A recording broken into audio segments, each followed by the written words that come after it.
మెడిటేషన్‌లోనండి కొన్ని స్టెప్స్ ఉంటాయి. అందరూ ఏమనుకుంటారంటే నేను మెడిటేషన్ చేస్తాను. మెడిటేషన్ ద్వారా మనం నేర్చుకోవాల్సిన స్టెప్ బై స్టెప్స్ ఉంటాయి. మనకి ముఖ్యంగా ఉండాల్సింది ఏంటంటే టైం మేనేజ్‌మెంట్. టైంని సవ్యంగా ఉపయోగించుకోవడం తెలియాలి.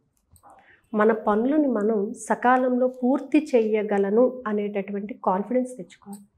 నెక్స్ట్ వన్ ఏంటంటే పేషెన్స్ అన్నమాట. ఓర్పు ఉండాలి. ఇవాళ నేను మెడిటేషన్ చేశాను, నేను అచీవ్ అయిపోతాను అంటే కాదు. నువ్వు నేర్చుకున్నది నాట్ 1% మాత్రమే. దాంట్లో నువ్వు అచీవ్ చేయాల్సింది, నువ్వు ఓపికగా ఉండాల్సింది చాలా ఉంది. ఎప్పటి వరకు ఓపికగా ఉండాలి అని అంటే కంప్లీట్గా నువ్వు మారినంత వరకు నువ్వు పేషెన్స్ పట్టాల్సింది.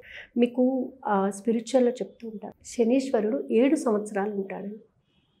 అంటే ఆయన స్పాన్ 7 years అనే అర్థమా? మరి ఏం అర్థం చేసుకోవాలి? ఈ 7 yearsలో నీలో ఎన్నో మార్పులు, నీ ప్రవర్తన, నీ భావాలు, నీ బిహేవియర్, ఎవ్రీథింగ్ ఈజ్ చేంజ్డ్.